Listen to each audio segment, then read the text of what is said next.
Olá, criptomaníacos!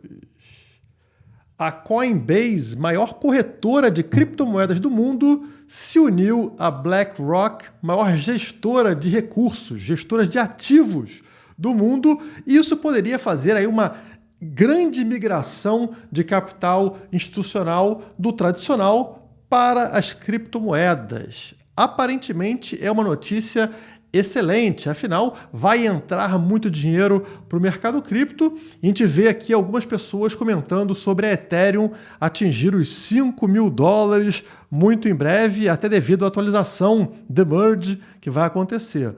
Mas e o Bitcoin? Bom, se tudo que eles estão planejando der certo, o Bitcoin iria para zero. Ué, estranho, né? Mas você vai entender melhor logo após a vinheta.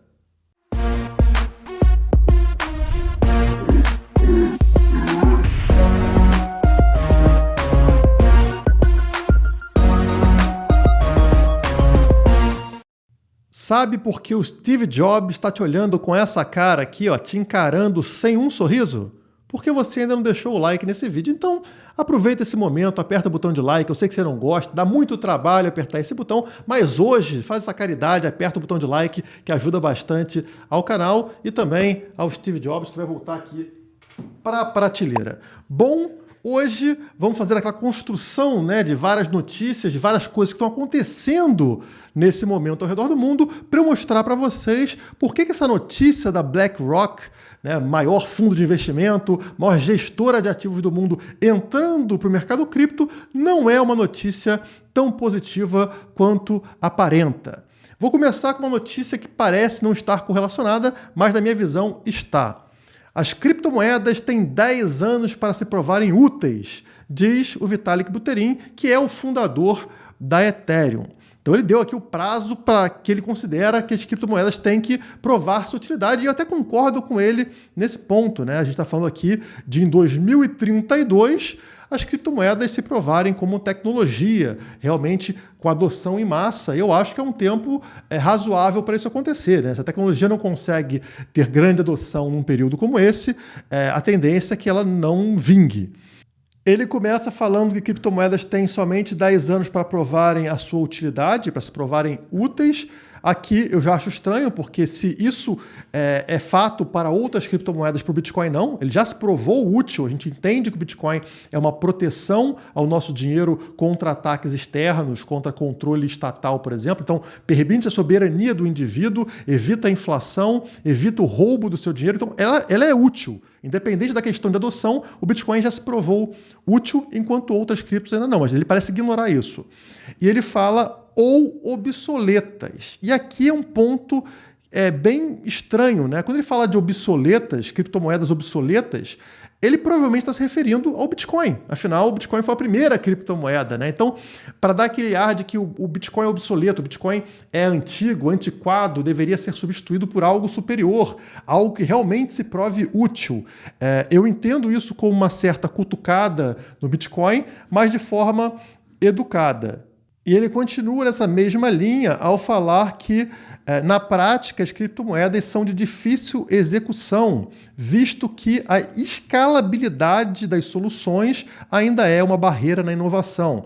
Novamente, é um ponto geralmente criticado no Bitcoin, a questão de escalabilidade, de ter poucas transações na rede do Bitcoin, não permitindo ali uma velocidade muito rápida na rede. Claro que a Lightning Network e outras soluções em segunda camada resolvem esse problema, mas ele ignora isso, ele dá aquela cutucada novamente no Bitcoin, na minha visão, e começa a falar que para ele aqui a Ethereum seria essa rede que deveria sobreviver nesse período e pode se dar bem nos próximos 10 anos. Então, claro, ele puxa a brasa para a sardinha dele, né, falando que existem soluções que estão ultrapassadas, na minha visão ele está falando sobre Bitcoin, e falando que a Ethereum seria essa que vai vencer nos próximos 10 anos. Então, isso aqui dá um conceito para você, dá um panorama do que ele está falando atualmente com relação ao futuro das criptomoedas. E por que eu trouxe isso aqui?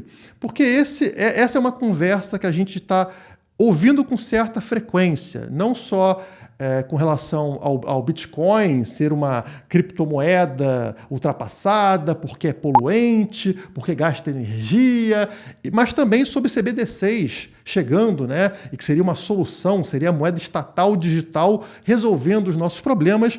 E aí sai uma matéria também falando sobre isso. Pix pode impedir a popularização das criptomoedas no Brasil? Então, notem, estão comparando agora a moeda estatal, né? No caso aqui o Pix, contra criptomoedas. E aí vem a pergunta, o autor aqui do texto, ele fica tentando mostrar por que poderia coexistir criptomoedas com Pix ou com real digital. E, na verdade, ele não traz nenhum argumento, na minha visão, de que convença você de que vale a pena ter criptomoedas. Tudo que ele mostra aqui, o Pix faz. Então, criptomoedas são rápidas, o Pix é instantâneo.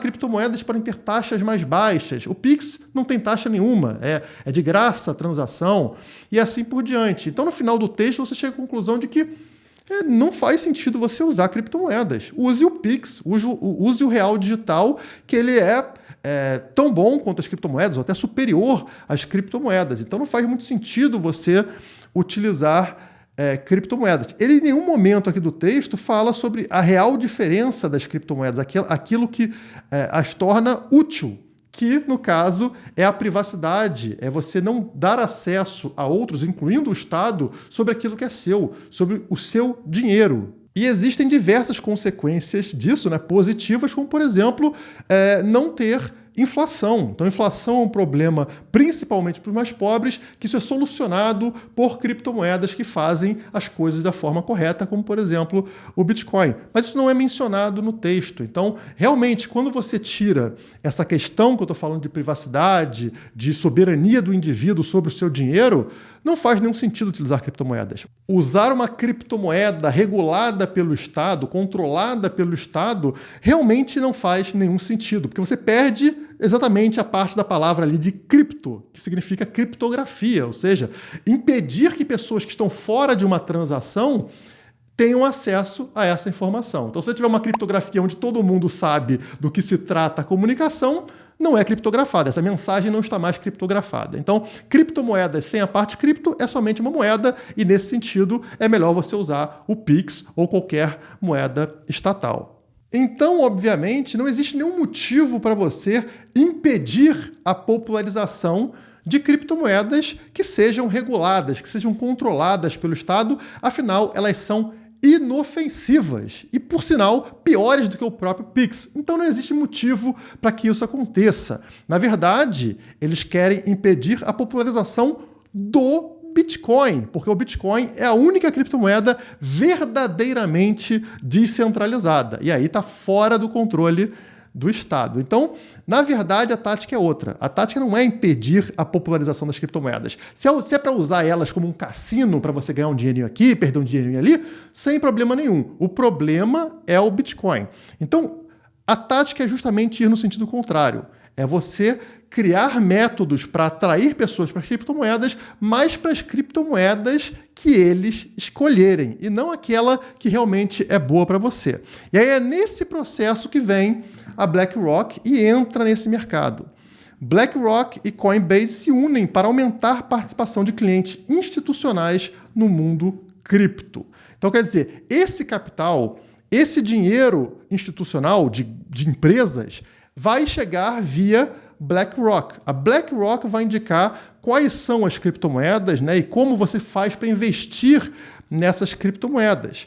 Aparentemente, isso é muito bom, né? Você fala, é uma porta aí para entrada de bilhões ou trilhões de dólares para o mercado de criptomoedas. Isso vai gerar uma valorização nesses ativos. Mas, na verdade, é um cavalo de Troia. É algo muito arriscado quando você coloca esse poder de decidir quais criptomoedas podem ser investidas na mão de uma empresa como a BlackRock. E por que eu falo isso? Porque a BlackRock ela não é nova no mercado, a gente já conhece a forma dela de atuar. A BlackRock é conhecida como uma empresa que liderou o ESG. Isso aqui é a sigla que fala sobre meio ambiente, social e governança. Portanto, ela definiu que o capitalismo deveria mudar.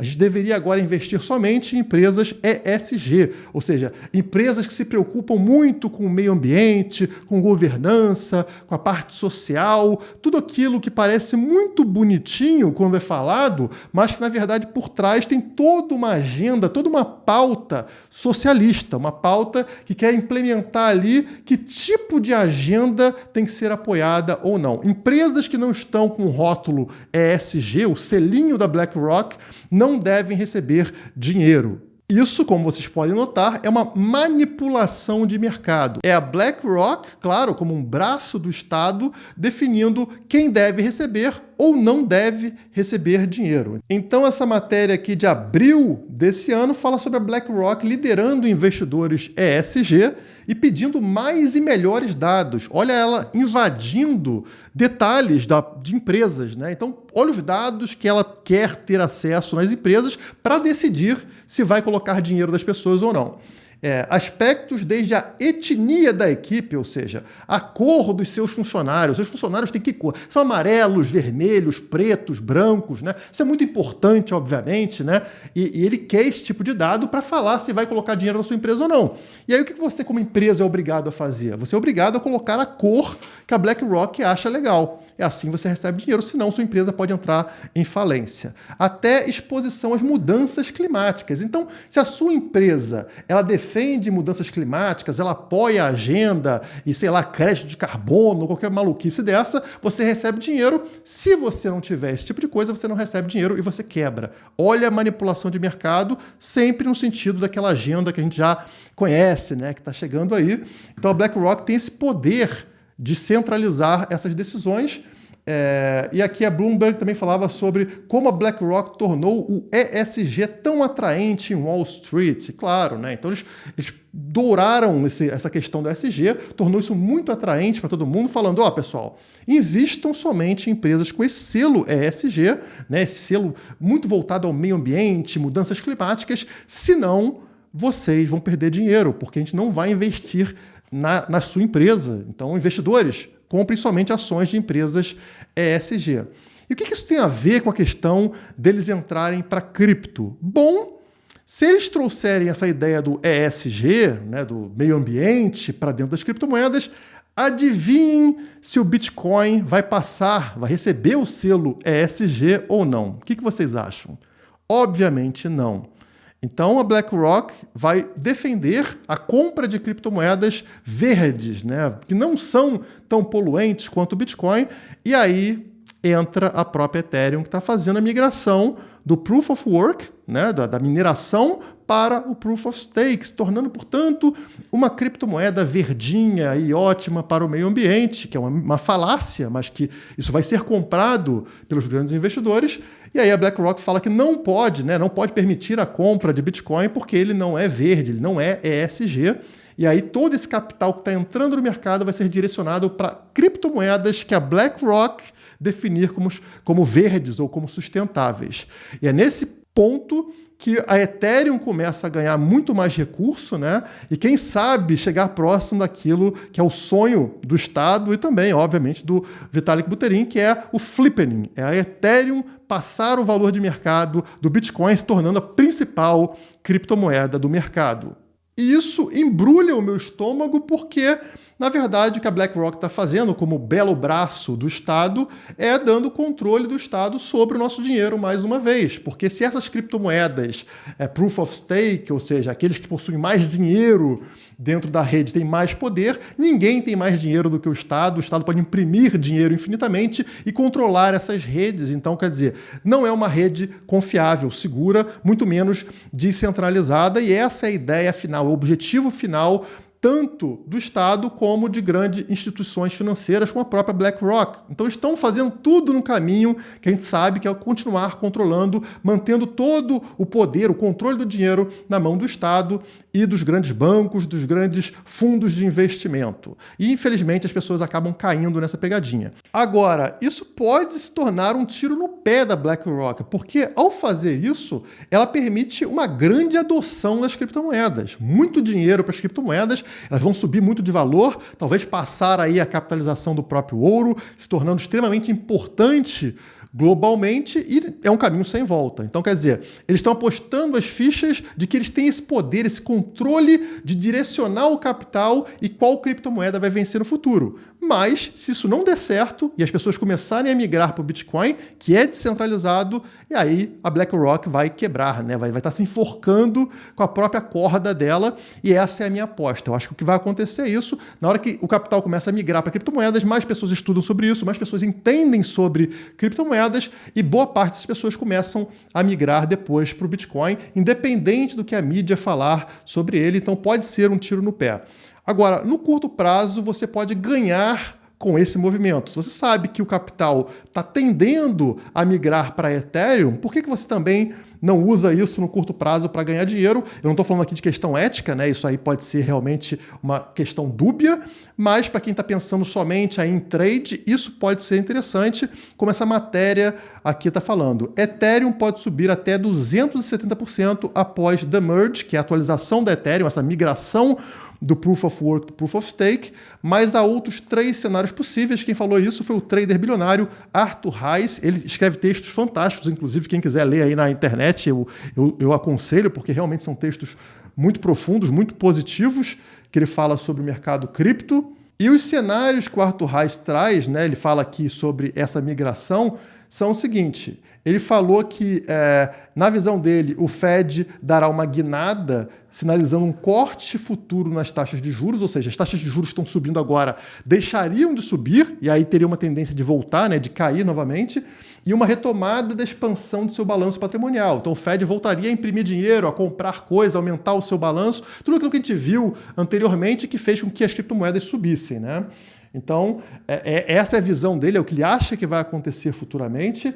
E também a outra questão seria a fusão da Ethereum ser bem sucedida, ou seja, essa atualização da Ethereum realmente funcionar, não ter problemas técnicos. E aí existem 4 cenários.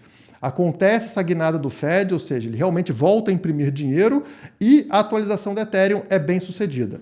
O cenário 2 é o Fed manter esse aperto monetário que a gente está passando agora, mas a atualização da Ethereum ser bem sucedida. Cenário 3 seria o Fed manter o aperto atual e a atualização da Ethereum ser mal sucedida, ou seja, tudo negativo, né? E o cenário 4 seria o Fed voltar a imprimir e a atualização da Ethereum ser mal sucedida. São as 4 opções que a gente tem. Ele acha mais provável a opção 1, ou seja, tudo positivo. O Fed voltar a imprimir e a atualização ser bem sucedida.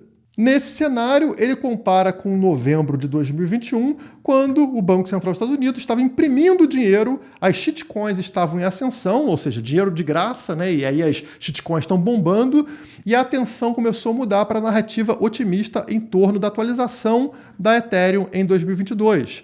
E aí ele fala que, nesse cenário, ele vai usar $5.000, que foi a barreira psicológica que a gente não conseguiu ver o Ethereum passar em 2021, como o preço para esse cenário. Então ele está colocando aqui o alvo da Ethereum nos $5.000, caso o Fed realmente mude desse cenário de aumento da taxa de juros para corte na taxa de juros e impressão de dinheiro, e também a atualização da Ethereum dando certo. Então a gente tem aqui um preço-alvo para isso, que é $5.000. E ele deixa claro que essa é uma estimativa conservadora. E por que ele fala em estimativa conservadora? Porque as mudanças estruturais na dinâmica da oferta e demanda da Ethereum não estão sendo totalmente precificadas, assim como os halvings do Bitcoin produzem continuamente retornos positivos, mesmo que os investidores já saibam com antecedência quando os halvings vão acontecer. O que ele está falando aqui é o seguinte: essa atualização da Ethereum vai tornar ela muito mais escassa, mas muito mais escassa mesmo. Inclusive, é aqui compatível com 3 halvings do Bitcoin juntos, no mesmo momento. Então, é uma pancada gigantesca ali na oferta, na inflação da Ethereum. Isso tende a fazer com que ela tenha uma supervalorização, como acontece com o Bitcoin. Mas ao invés de ser um halving, como acontece no Bitcoin a cada 4 anos, vão ser 3 de uma vez só, e é por isso que ele espera essa supervalorização da Ethereum, mesmo após acontecer a atualização. Então a gente está falando aqui de um preço para Ethereum bem alto. Nos outros cenários, ele fala aqui, no cenário 2, que o preço seria de $3.562. Você pode entender isso melhor na matéria. No terceiro cenário, seria um cenário muito negativo, ele fala sobre a Ethereum caindo aqui para $1.081, tá? Então seria, obviamente, uma queda de preço. E para o último cenário, ele fala do preço se manter ao redor do que vale hoje. Então não teria grande alteração.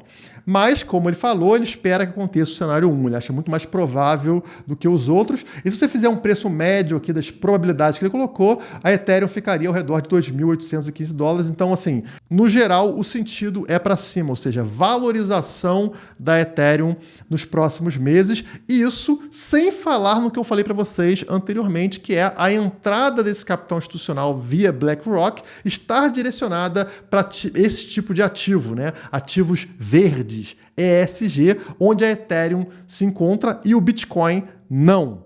E o mercado, como sempre, já precifica um pouco o que vai acontecer lá na frente. Então, o que a gente está vendo é a Ethereum valorizando em relação ao Bitcoin.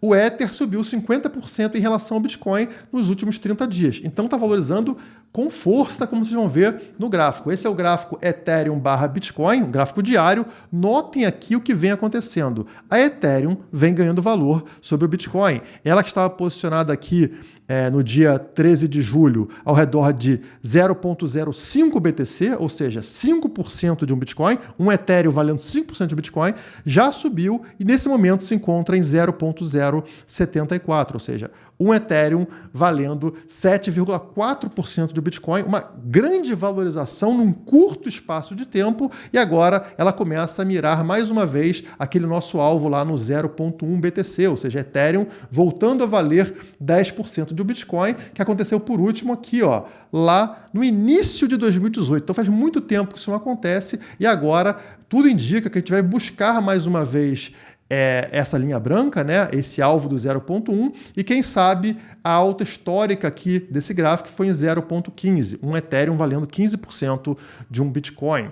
A ideia é justamente fazer com que a Ethereum comece a ganhar valor sobre o Bitcoin para fazer esse flipping, tornar ela a principal criptomoeda do mercado, aquela que chama mais atenção, justamente porque isso fragiliza a descentralização, isso mantém o controle na mão tanto de empresas como a BlackRock, como também do Estado. E na hora que isso acontece, adivinha qual é o próximo passo? Claro, a taxação, é cobrar dinheiro, né? Roubar parte do seu dinheiro, como já está acontecendo no Brasil com aquelas pessoas que confiam em centralização, confiam seu dinheiro em intermediários, como corretoras brasileiras e afins. Fique atento, investidores de Bitcoin e criptomoedas estão caindo na malha fina da Receita Federal. E aí o autor diz que não importa se você é contra o Estado ou se acha que imposto é roubo. Não declarou seu Bitcoin para a Receita Federal? Melhor você ficar atento. Então faz uma ameaça aqui de que você deveria declarar suas criptomoedas para o Estado, porque é um grande risco, você realmente pode cair na malha fina, pagar multa, coisa e tal. Essa é a visão do autor, tá? E eu não acho que você deva fazer isso, né? Então, o bandido pode te roubar. Então, o que você faz? Você já declara para o bandido quanto você tem, que aí você resolve o problema. Eu não acho que está resolvendo o problema, mas está piorando o problema. No curto prazo pode ser melhor, porque o bandido não te agride, mas no longo prazo você nunca mais vai ser livre e vai ter sossego. Então, a solução não é essa. A solução é você evitar passar o seu dinheiro, passar suas criptomoedas por algum intermediário que vai informar essas coisas para o bandido, se é que vocês me entendem. Então, esse é o grande problema. O Bitcoin não precisa de intermediários, você não precisa de uma corretora centralizada, você não precisa de nada disso. Se você usar, realmente, se você passou as suas criptomoedas por dentro de alguém que vai te declarar para o governo, é melhor que você declare. Afinal, já está declarado. Então, vai ter uma inconsistência. A forma que você tem que fazer disso é evitar passar informação para o bandido. Então, cuidado, tá, pessoal? Isso aqui vai ficar cada vez mais comum.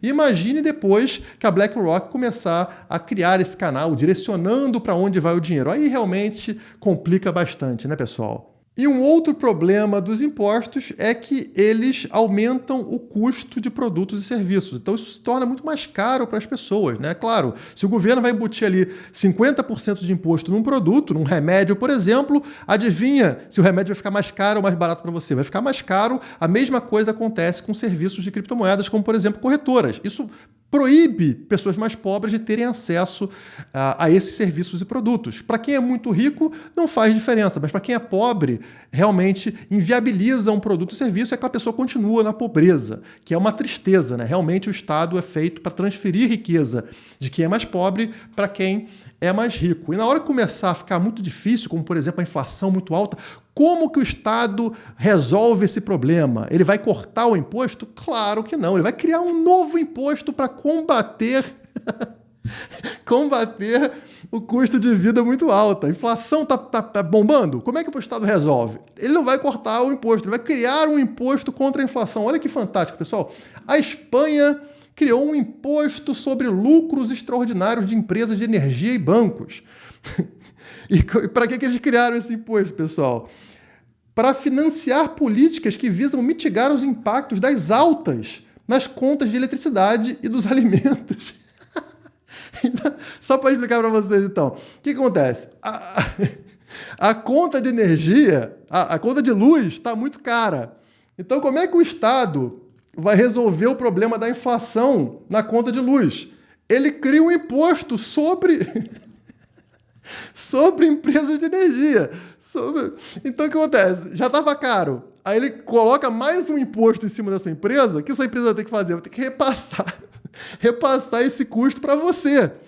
E aí, adivinha, pessoal, vai ficar mais barato ou mais cara a conta de luz?